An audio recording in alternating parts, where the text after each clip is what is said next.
कहते हैं प्यार की कोई सीमा नहीं होती, वो इंसान से हो या किसी जिन से, दिल बस वही ढूंढता है जो उसे महसूस करे। आज सुनिए एक ऐसी जादुई मोहब्बत की कहानी जहां एक इंसान और एक जिन के दिल ने एक दूसरे को पहचान लिया। नाम है जिन का इश्क। एक पुराने शहर में आयरा नाम की एक मासूम लड़की रहती थी जो किताबों की दीवानी थी। उसे रहस्यमयी कहानियां पढ़ना बहुत पसंद था, खासकर वो जिनमें जादू और जिन्नों की बातें होती थीं। एक दिन कॉलेज प्रोजेक्ट के लिए आयरा एक पुरानी हवेली में गई। लोग कहते थे वहां एक जिन कैद है। जैसे ही वो हवेली में दाखिल हुई, हवा का ठंडा झोंका उसके बालों को उड़ा गया। उसकी नजर एक पुराने पीतल के दीपक पर पड़ी। मुस्कुराते हुए उसने कहा, अगर तू जिन है तो जरा सामने आ जा। अचानक से नीले धुएं का गुबार उठा और उसके सामने एक लंबा खूबसूरत जिन खड़ा था। जारिक बोला, मैं जिन जारिक हूँ।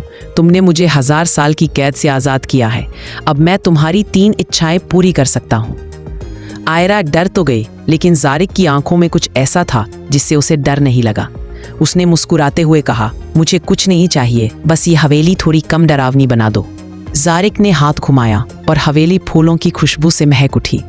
धीरे धीरे दोनों बातें करने लगे। जारिक ने बताया कि वो कभी इंसान था, लेकिन अपने प्यार को बचाने के लिए खुद को जिन बना लिया था। दिन बीतते गए, आयरा और जारिक की मुलाकातें बढ़ने लगी और दोनों के दिलों में एक अनकहा रिश्ता बनने लगा। लेकिन एक रात जारिक ने कहा, मुझे वापस अपने लोक लौटना होगा, वरना मैं हमेशा के लिए पत्थर बन जाऊंगा। आयरा की आंखें भर आईं। तो क्या हमारा प्यार कभी पूरा नहीं होगा?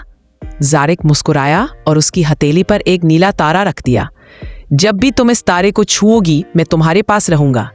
और अगले ही पल वो धुएं में गायब हो गया। हवेली फिर शांत हो गई। रात को जब भी चांद निकलता, आयरा की खिड़की पर वही नीली रोशनी चमकती, जैसे जारिक अब भी वहीं हो, उसी के आसपास, उसी की निगाहों में।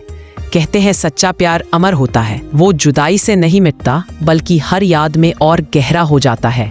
जिन्ना का इश्क बस एक एहसास नहीं, एक अमर कहानी है।